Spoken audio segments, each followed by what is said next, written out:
Well, thank you very much. That was very unexpected, but incredibly acted upon by Secret Service and law enforcement. And this was an event dedicated to freedom of speech that was supposed to bring together members of both parties with members of the press. And in a certain way it did, because the fact that they just unified, I saw a room that was just totally unified. It was in one way very beautiful, a very beautiful thing to see. A man charged a security checkpoint armed with multiple weapons, and he was taken down by some very brave members of Secret Service, and they acted very quickly and have just released, for purposes of transparency, clarity, I've ordered it to be put out. You probably have it by now. Put out on Truth and put out on many of the platforms. A tape showing the violence of this thug that attacked our Constitution, and also showing how quickly Secret Service and law enforcement acted on our country's behalf. Really did a great job. One officer was shot, but saved by the fact that he was wearing obviously a very good bulletproof vest. He was shot from very close distance with a very powerful gun, and the vest did the job.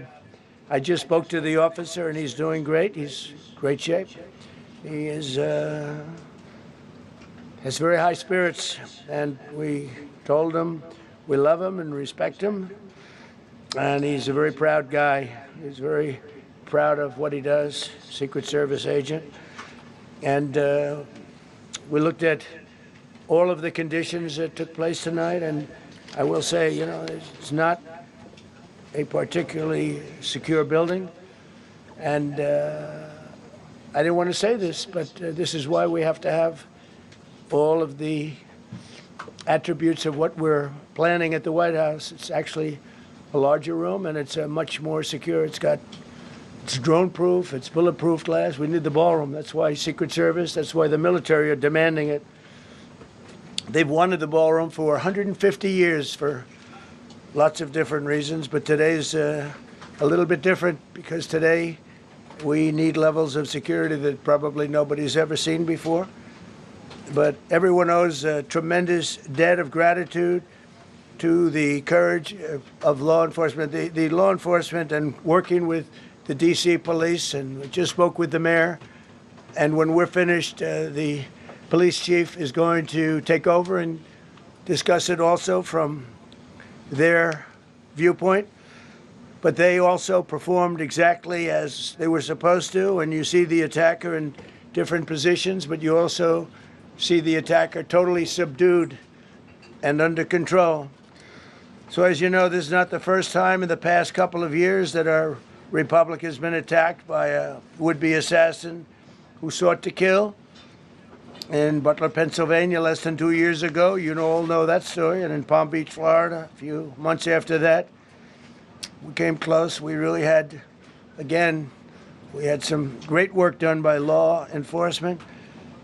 But in light of this evening's events, I ask that all Americans recommit with their hearts in resolving our difference peacefully. We have to resolve our differences. I will say, you had Republicans, Democrats, independents, conservatives, liberals, and progressives.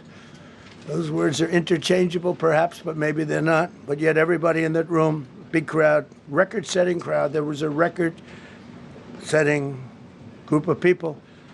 And there was a tremendous amount of love and coming together. I watched, and I was very, very impressed by that. But we were, First Lady and I were taken very well care of, very quickly rushed off the stage.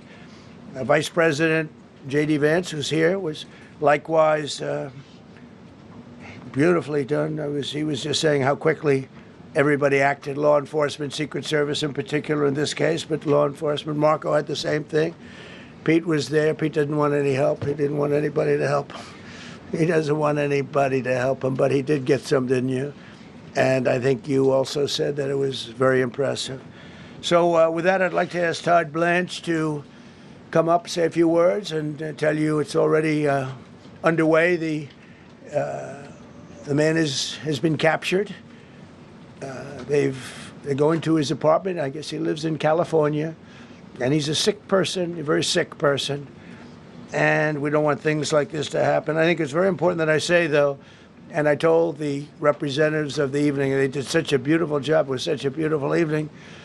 And again, they're talking about free speech in our Constitution. That's what it's all about, not just White House correspondence. It was really based on free speech in our Constitution. But I said very importantly that we'll do it again within the next 30 days, and we'll make it bigger and better and even nicer. So I just want to thank everybody that was involved. I also want to thank the press, the media. You've been very responsible in your coverage. I will say I've been seeing what's been out, and you've been very responsible. So Todd Blanche, I'd like to say a few words, and then we're going to have cash. And then you're going to go on. We can ask, I guess we can take a couple of questions. I want to thank the First Lady that was a rather traumatic experience for her. There was a lot of action taking place up there very quickly. But again, the response time was really incredible. And we're going to reschedule. We're going to do it again. We're not going to let anybody take over our society. We're not going to cancel things out because we can't do that. We wanted to stay tonight. I will tell you, I fought like hell to stay. But it was protocol. They said, please, sir, because they didn't know there was a lot of action going on, and they didn't know could there be probably a lone shooter, but we'll find out. We'll find out very quickly.